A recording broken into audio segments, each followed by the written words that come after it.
السلام عليكم ورحمة الله وبركاته.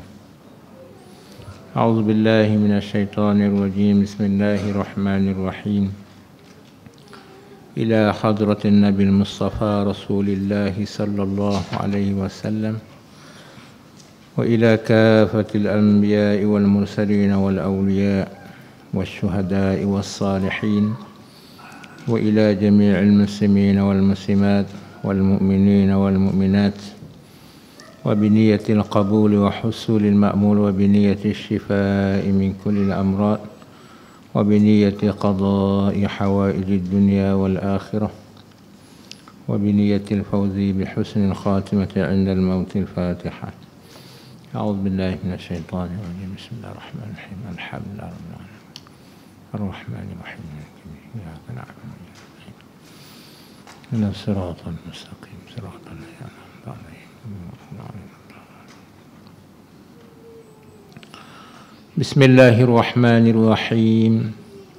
الحمد لله رب العالمين والصلاة والسلام على أشرف الأنبياء والمرسلين سيدنا ومولانا محمد صلى الله عليه وسلم وعلى آله وصحبه أجمعين.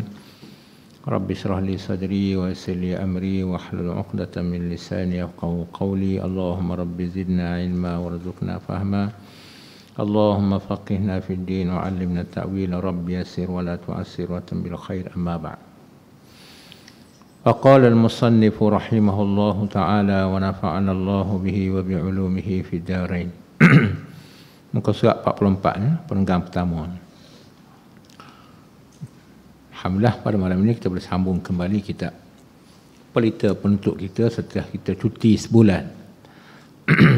Masuk bulan yang kedua, kita kembali kepada kelas kita insya-Allah. Baik, berkata Syekh Az-Zarnudi rahimahullahu taala. Dan saya kira bahawa tiadalah yang mempunyai ilmu itu berbantah-bantah dan berkelahi akan seorang, kerana bahawasanya berbantah berkelahi itu mensia-siakan waktu-waktunya. Syekh ni ajar pada kita, jangan kita habiskan masa kita untuk bergaduh, berkelahi, berdebat dengan orang. Kerana apa? Kerana masa yang kita guna itu tidak ada faedah. Apa faedah bergaduh dengan orang, berkelahi dengan orang? Jadi maknanya jangan habiskan masa kita untuk bergaduh. Orang nak bergaduh, biarkan dia. Orang nak berkelahi, biarkan dia. Kalau siapa terlibat menghabiskan masa begitu, maka sebenarnya dia telah mensia-siakan waktunya. Sebab apa? Sebab manusia ni memang suka bergaduh. Ya, suka bergaduh. Bergaduh adik-beradik. Dengan adik, dengan abang, dengan kakak. Lepas tu kalau pergi dekat asrama sekolah, bergaduh dengan kawan. Pergi berkawan luar pula, bergaduh dengan orang kampung tu, kampung ni, macam-macam. Suka bergaduh. Maka agama ajar, jangan bergaduh. Yang suka bergaduh ni nafsu dan juga syaitan. Hasuk manusia supaya menghabiskan masa itu dengan sia-sia. Jadi kalau masa tu tumpu untuk ilmu, maka itu terbaik. Jangan guna sebagai menghabiskan masa itu untuk berkelahi, berdebat, bergaduh. Tak perlu. Habis masanya. Inilah sepatutnya ada pada seorang penuntut ilmu. Dikatakan bermula yang berbuat baik itu lagi akan dibalaskan dengan baiknya, dan yang jahat itu lagi akan memadai akan yang jahat. Akan yang jahat oleh kecelaan-kecelaan. Ini kata ulama, mana-mana orang yang buat amal yang baik, perbuatan yang baik, maka dia akan dapat balasan yang baik. Supaya kita buat kebun. Kalau orang tu suka buat kebun, dia tanam pokok durian, maka dia akan dapat buah durian. Tapi kalau dia biarkan tanah tanpa ada pokok lalang, ya, semak samung, maka sampai satu masa dia tak dapat apa-apa. Yang dia dapat semak samung. Tapi orang tanam pokok durian, pokok rambutan, pokok manggis, pokok apa pun, yang menghasilkan buah, maka dia akan mendapat buah hasil pada suatu hari nanti. Sama juga dengan kita buat baik. Kita buat baik pada orang, hakikatnya membuat baik pada diri sendiri. Satu masa kebaikan itu akan kembali kepada kita. Itu bagi orang baik. Ada pun orang buruk, dia buat buruk pada orang. Kononnya seronok dia perkenakan orang. Dia pun nampak orang tu dah kena dengan sebab dia yang buat. Maka dia pun ketawa, dia seronok. Hakikatnya tunggu satu masa Tuhan akan balas balik. Dia akan kena, bahkan mungkin teruk lagi daripada apa yang dia buat pada orang, dan kemudian dia berada dalam kecelaan, kejian dan makian oleh makhluk-makhluk yang lain. Jadi maknanya orang yang buat buruk ni tak ke mana pun, buruklah yang dia akan dapat. Itu dia. Maknanya tangan yang dibaling batu tu terpelanting, kena muka dia balik. Cuma batu tu lambat dengan cepat je, pasti sampai ke muka dia, pasti sampai ke badan dia. Bukan makna tom senyap, tak. Benda buruk kamu baling je, benda tu akan balik pada kamu balik. Oleh kerana itu jangan baling awal-awal. Awal-awal lagi jangan main-main dengan benda buruk ni, ya. Kerana orang tu akan mendapat kecelaan, akan dapat kekejian, akan dapat makian, musibah. Tengok orang baik kan, orang buruk, mana ada baik ujung tak ada. Kalau kisah dalam Quran tu, Namrud mati, hina, nyamuk masuk dalam kepala. Nyamuk je, bukan orang pukul, tak, bukan orang tembak. Tuhan hantar tentera Allah ni semua makhluk. Jadi dalam banyak-banyak makhluk nyamuk je. Nyamuk tu terbang masuk dalam telinga dia. Ni Raja Namrud, jahat, zalim. Kemudian nyamuk tu tak keluar, dia bergerak dalam telinga. Tepuk-tepuk, hentak-hentak nak suruh keluar, tak keluar nyamuk. Akhir sekali nyamuk bergerak kat dalam, dia hentak kepala dia dekat tiang, dekat dinding. Akhir sekali mati kerah gitu. Hina. Tu Namrud. Firaun mati lemah dalam Laut Merah. Dia hina Nabi Musa, dia dera punya Bani Israel, dia kejar, dia buru Nabi Musa untuk dibunuh, untuk dipenjara. Sudahnya mati lemah air. Mati. Maknanya sudah orang yang buruk jahat ini kembali kepadanya juga keburukan itu. Oleh kerana itu jangan kita buat benda buruk. Elok. Kalau buat, minta maaf, minta taubat, minta ampun dengan Allah Subhanahu Wa Taala. Kalau terlibat dengan orang, minta maaf dengan orang. Kemudian berkata si Azanuji lagi, bersyairlah akan daku oleh Asy-Syaikhu Al-Imamu Al-Ajallu Az-Zahidu Al-Arifu Ruknuddini Muhammad bin Abi Bakrin rahmatullah alaih.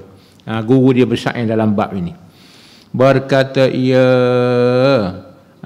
Syekh Muhammad Ruknuddin, bersyair akan daku oleh Sultan Asy-Syariah Yusuf Al-Hamdani. Ini syair. Kata guru dia pula, syair ini bukan daripada aku, tapi daripada guruku. Guru saya, dia baca satu sajak, saya pun hafal sajak guru saya, maka saya pun baca pada awak. Jadi Syekh Azanuddin kata, aku dengar syair ini daripada guru aku, dan guru dia dengar daripada gurunya. Syair ini, sajak ini, pantun ini. Apa dia kata dia? Tinggal kamu akan seorang, jangan engkau balas dengan jahat buatnya. Buatnya seorang. Lagi akan memadai akan dia akan seseorang oleh barang padanya pada seorang, dan barang yang ia seorang buat barang. Itu dia. Apa maksud dia? Itu maknanya tak jelas lagi. Dia terangkan tafsir apa maksud syair ini. Kata Syekh Az-Zarnuji rahimahullah, maksudnya tinggal olehmu akan seorang, dan biar olehmu akan dia akan seorang, dan jangan kamu balas akan dia akan seorang atas jahat perbuatannya seorang. Dia kata kalau orang buat jahat kepada kamu, kamu sabar, jangan balas. Walaupun dia buat jahat, dan kalau kita balas pun, kalau sekadar setara yang dia buat pada kita, maka tidak berdosa. Harus. Bukan wajib balas, harus.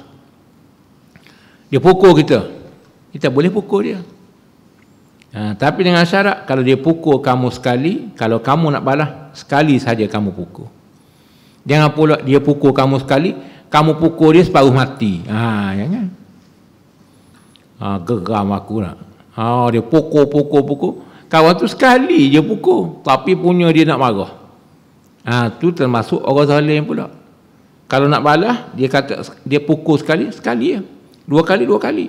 Jangan kau lebih daripada dia buat. Mana kalau kamu lebih, dia bertukar. Dulu dia zalim, sekarang kamu pula zalim. Dulu kamu dizalimi, sekarang dia pula kamu zalimi. Balik pula. Jadi lebih baik kata dia, kalau kamu boleh sabar, tak perlu balas. Biarkan dulu. Sebab apa? Kata Syekh ni jangan balas. Kerana lagi akan memadai akan dia akan seseorang, dan meneguh akan dia akan seseorang, daripada berbuatnya seseorang oleh perbuatan yang ada padanya pada seorang. Pada diri dia seorang tu lah, seseorang. Dan perbuatan yang ia seseorang buat akan dia akan perbuatan, dan kembalilah kejahatan seseorang kepadanya kepada dirinya sendiri. Kepada dirinya sendiri. Maknanya buruk-buruk dia buat pada orang, maka buruk itu jugalah akan kembali kepadanya. Tunggu masa. Itu dia. Pandailah Tuhan buat kira-kira. Bahkan kalau Tuhan balas, lebih teruk daripada kita. Kita balas sikit ya, Tuhan balas teruk lagi. Sebab itu sabar. Tahulah Tuhan balas dia macam mana. Abu Jahal tengok dia buat macam mana pada Nabi. Nabi sabar. Tapi sampai ke muncul berperang. Apa jadi dengan Abu Jahal? Kena penggal kepala dia. Abu Jahal ni kena penggal, kena pacung kepala dia. Nabi sabar. Kena maki, kena baling, kena pijak, kena tok kaki atas kepala. Kena buang usus binatang buruk tok atas kepala Nabi. Nabi semayang ditaburnya pasir. Nabi duduk sujud, dia ambil batu nak baling atas kepala. Ni Abu Jahal and the gang. Apa jadi? Semua kepala-kepala penyanguk penjahat yang mana mereka merencana dan melakukan kejahatan pada Nabi, semuanya mati hina belaka. Mati kapi, mati kena bunuh, kena penggal kepala, kena tetok, macam-macam. Sudahnya dunia pun hina mati kena bunuh oleh orang Islam. Sudahnya masuk neraka, kekal buat selama-lamanya. Kenapa? Jahat di atas muka dunia. Tapi Nabi sabar. Jadi orang sabar ni hebat. Maka kalau ada orang buat apa-apa pada kita, maka sabarlah dahulu. Jangan balas lagi. Sampai satu masa, tahulah Tuhan buat. Tuhan kembalikan keburukannya kepada dirinya sendiri. Jangan bimbang. Yakinlah. Janji Allah, Tuhan akan balas. Tengok sekarang ada orang tak? Dia kata orang tu buruk, dia kata orang ni jahat. Akhir sekali orang pun tengok. Rupa-rupa yang dia kata dia hak jahat sebenar. Tuhan buka, tunggu masa je. Sabar. Tidak hari ni, esok. Tidak minggu ni, minggu depan. Tidak minggu depan, bulan depan. Tidak tahun ini, tahun depan. Payah apa? Tidak 2 tahun, 3 tahun. Tidak 10 tahun, 20 tahun. Tak masa jadi. Firaun, dia karuk dia ni. Firaun, cerita karuk. Firaun ni dia pernah mengaku menjadi Tuhan. Dia tak nak sembah Tuhan, tak nak beriman dengan Nabi Musa. Siapa dia angkuh, dia ego, sombong, takabur, dia kata ana rabbukumul a'la. Akulah Tuhan yang maha agung. Akulah Tuhan yang maha besar, Tuhan yang maha mulia. Nabi Musa berdoa, munajat kepada Allah. Berapa lama Tuhan balas? Daripada dia sebut dia ni Tuhan yang maha agung, maha mulia, 40 tahun kemudian baru Tuhan turun bala. 40 tahun. Dia seronok. Dia ingat, oh Musa kalah. Musa begini, Musa begini. 40 tahun mati dia. Dan jasad Firaun ada kekal sehingga ke hari ini. Kita boleh tengok. Bukan kata zaman Nabi Musa je boleh tengok. Kita sekarang pun boleh tengok lagi. Nak tengok Firaun, pergi Mesir. Bayar beberapa dolar, masuk alam muzium, adalah bangkai Firaun. Bukan patung, orang.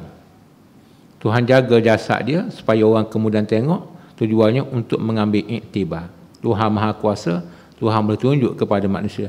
Inilah kepala penjahat yang Allah sebut dalam Quran, jasad pun ada dan kekal sampai kiamat. Allah kata, aku akan jaga jasad kamu, tujuannya untuk dilihat oleh orang kemudian.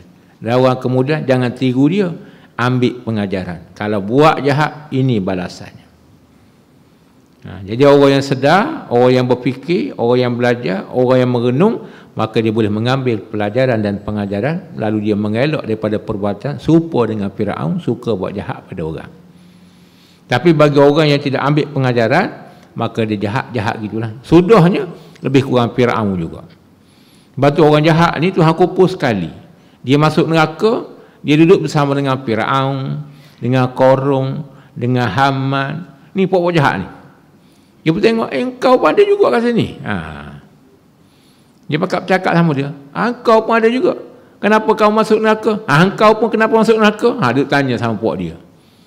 Kena belasah di melekat, kena bakar di melekat. Itu dia. Jadi maknanya, jangan bimbang. Sabar. Sabar banyak. Jangan balah. Habis tu. Kemudian, kata Syekh Azharuddin lagi. Dikatakan siapa-siapa yang berkehendakkan menghinakan bunga hidung seterunya. Maksudnya bunga hidung, air muka. Mana-mana orang yang nak menjatuhkan lawannya. Macam mana kita nak suruh lawan kita ni jatuh, kalah, fras, kecewa.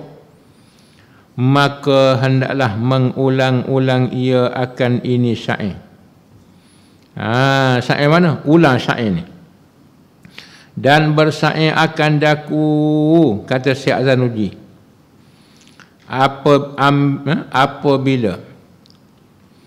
Apabila kehendak engkau menjadikan bunga hidung seteruk itu hinanya, dan bahawa engkau bunuhkan kerana dukanya dan terbakar citanya, cita seteru tu, maka tuntut olehmu akan ketinggian dan bertambah kamu dengan ilmunya. Siapa-siapa yang bertambah ilmunya, bertambah yang dengkinya, duka cita dukanya. Ni cara kita nak jatuhkan lawan, jatuhkan musuh, jatuhkan orang dengki pada kita. Buat macam mana? Kata ulama, kamu mengaji biar banyak. Mengaji biar lama, biar banyak ilmu. Bila mana kamu banyak ilmu, musuh kamu tu makin sakit hati. Makin marah. Akhir sekali mati dengan marah dia. Mati dengan sakit hati dia. Mati dengan berbagai-bagai penyakit. Kita tak pukul dia pun. Kita tak balas pun perbuatan jahat dengan jahat balik kita balas. Tetapi kita baiki diri kita, kita tambah ilmu kita. Dan orang ni bila mana nikmat ilmunya bertambah, maka dia akan menjadi hebat di sisi Allah, di sisi manusia. Maka orang yang musuh sakit hati ni bertambah sakit hati. Akhir sekali dia makin kecewa, dia makin perah, makin perah, makin perah. Tak perlu kita balas pukul dia, tak perlu. Akhir sekali dia ketinggalan, dia jauh, dihinakan oleh Allah. Jadi mana kita cara nak lawan musuh kita, jangan lawan dia berdepan, tapi lawan dengan cara kita mengaji, belajar, tambah ilmu, jangan dia berhenti, mengaji juga, belajar juga, tuntut juga ilmu. Lama-lama dia akan kalah. Dia akan mari menghadap kita, dan minta maaf lah, minta ampun lah, saya silap lah, kalau awak tak ampun saya berdosa lah. Satu masa. Ni bijaknya ulama. Cara nak balas, nak lawan, iaitu dengan cara menambahkan ilmu. Bukan ada berlawan dalam WhatsApp, dalam Facebook, Instagram, TikTok, totek. Tak sudah. Habis masa. Tengok sikit-sikit tak apa menulis. Tapi kalau nak habis tumpu duduk situ debat bergaduh lah tu, dia tak kenal kamu, kamu tak kenal dia. Habis tu bila mana kalau kamu menang, apa yang kamu dapat? Dapat emas ketul ke hadiah? Dapat duit 100,000 juta ke? Tak ada pun. Habis tu apa yang kamu dapat? Habuk mentara. Habis tu abaikan. Belajar kita. Tu dia. Nampak tak? Habis tu.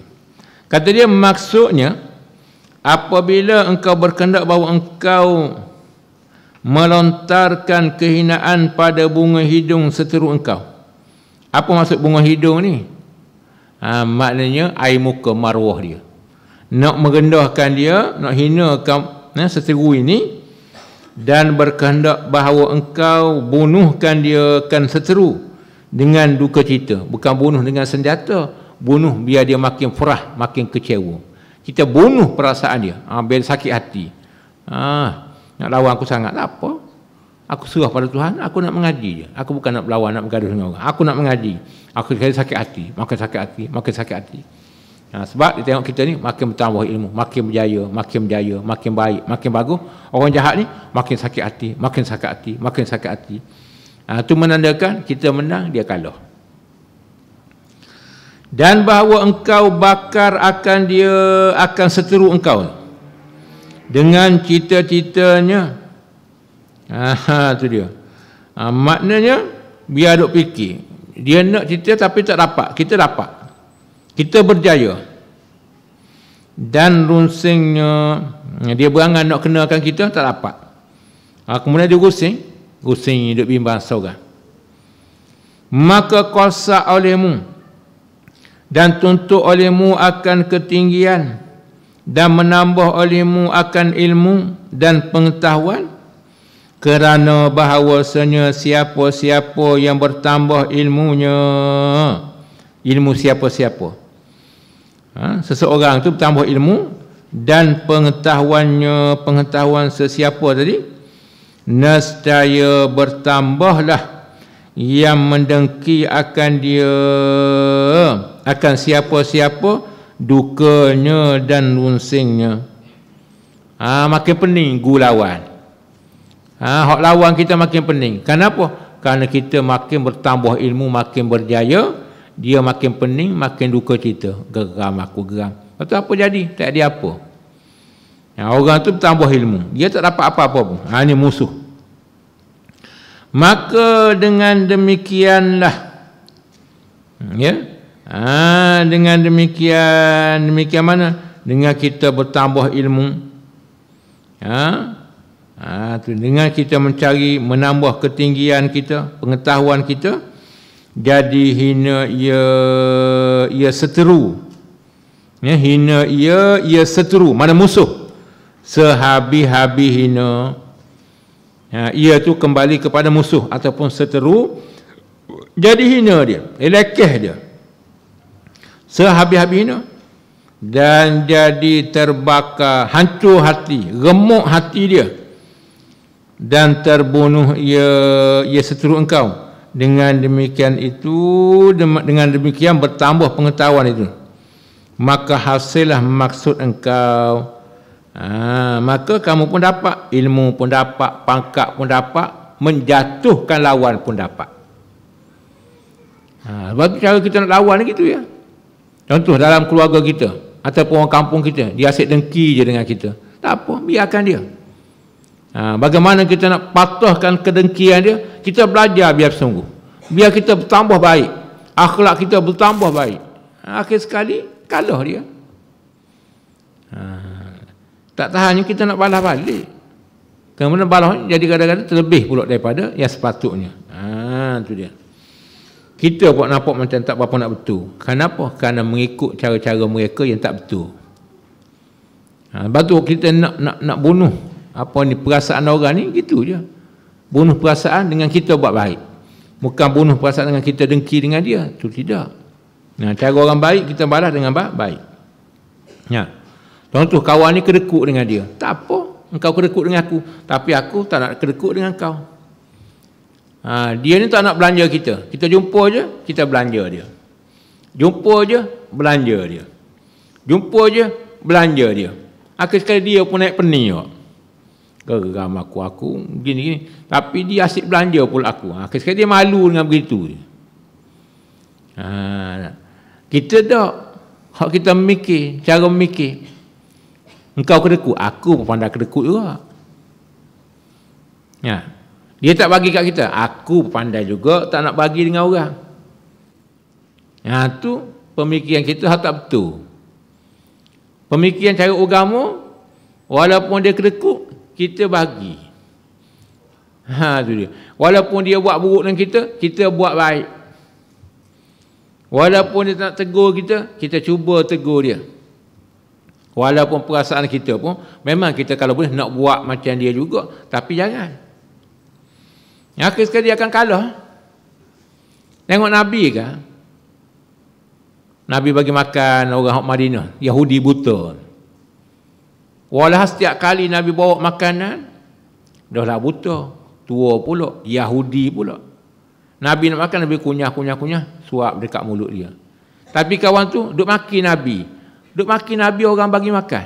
Yang bagi makan dekat dia tu Nabi. Dia duk maki. Tapi adakah Nabi ni, engkau maki aku, nasib baik aku je bagi makan dekat engkau. Ada Nabi kan? Tak ada. Sehingga Nabi meninggal, Nabi pesan. Kalau aku ni ada apa-apa, pesan pada Abu Bakar. Pergilah bagi makan pada satu orang pulan-pulan yang berada di tempat sekian-sekian. Bila mana Nabi ni meninggal, Abu Bakar mengambil tanggungjawab ini, dia pergi cari orang yang Nabi sebut. Bagi makan. Maka bila mana Abu Bakar bagi makan, maka Yahudi itu pun rasa lain. Dia kata orang beri makan pada aku hari ini bukan orang yang sentiasa beri makan pada aku. Abu Bakar tanya, kenapa pula? Sedangkan dia buta. Dia kata orang selalu bagi makan kat aku tu dia kunyah lembut dahulu, baru dia bagi makan kat aku. Ni bagi makan roti kerah-kerah orang lain ni. Kemudian dia pesan, janganlah dia kata kau kawan dengan Muhammad begini-begini. Abu Bakar bertanya, kau kenal tak Muhammad? Dia dengar cerita macam tu lah.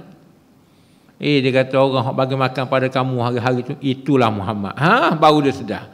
Nabi ni, walaupun orang buat buruk, walaupun kerah, tapi Nabi sentiasa buat baik. Akhirnya dia insaf. Dia jadi baik. Ni ceritanya bahawa Nabi ni ajaran agama kita, kalau orang buat tak baik, tersabar, kita balas dengan kebaikan. Mudah-mudahan kita doa, dia pun akan jadi baik. Itu cara kita. Nak taika, nak melemahkan orang, dengan cara kita buat baik. Jadi kalau orang ini mikir sebagaimana orang itu, dia tak akan buat baik, dia akan balas. Seumpama, bahkan kadang-kadang dia membalas itu lebih teruk daripada orang buat dekat dia. Kerana ghalibnya orang yang kena buat ni, dia mari perasaan geram. Bila mana geram, dia akan balas lebih daripada orang yang buat pada dia. Jadi agama tu melarang. Sebab itu agama suruh kita sabar, kita buat baik. Akhir sekali jiwa dia terbakar. Kau orang kafir Quraisy, Nabi sabar. Akhir sekali dia ingat orang tak ikut Nabi. Makin hari makin ramai. Makin hari makin ramai. Nabinya makin baik, Nabi layan, Nabi baik, Nabi layan. Maka orang jahat ni makin hari makin meluak-luak. Makin hari makin terbakar hati. Makin hari makin rusing. Makin hari makin pening. Apalah Muhammad ya. Walah Nabi bukan kata engkau ni kurang hajar, tempelin sebiji, cabut keluar mata, tak ada. Nabi cakap baik-baik. Nabi ajak baik-baik. Nabi pujuk baik-baik. Akhir sekali dakwah Nabi berjaya. Mengislamkan negeri dan negara. Pada tahun 8 Hijrah, Nabi dapat balik dan merdekakan Mekah daripada segala kesyirikan, daripada segala patung berhala sehingga ke hari ini. Apa tu? Sabarnya Nabi dalam menghadapi kerana umat. Lebih-lebih lagi orang tu kalau jenis pula musuh-musuh Islam. Jadi kalau musuh Islam pun Nabi buat begitu dia kalah, apatah lagi kalau kita ni sama akidah, sama Islam. Cuma ada sedikit iri hati, cemburu, dengki, maka jangan kita buat lebih-lebih. Maka cara kita nak sedarkan mereka, nak bakar hati mereka, jiwa mereka, iaitu dengan cara kita tambah ilmu, kita berakhlak dengan akhlak yang baik, automatik orang itu akan terbakar jiwanya. Gitu je, bukan payahlah agama ni. Nah, inilah yang sepatut kita praktik dalam kehidupan kita selaku talibul ilmi. Kemudian kata musannif dan dikatakan lazim ulimu akan diri kamu bahawa engkau mengerjakan maslahatan diri engkau, jangan dengan mengerasi akan seterus engkau. Jadi insya-Allah yang ini kita akan sambung pada pertemuan kita dan kelas yang kita akan datang. Wallahu a'lam.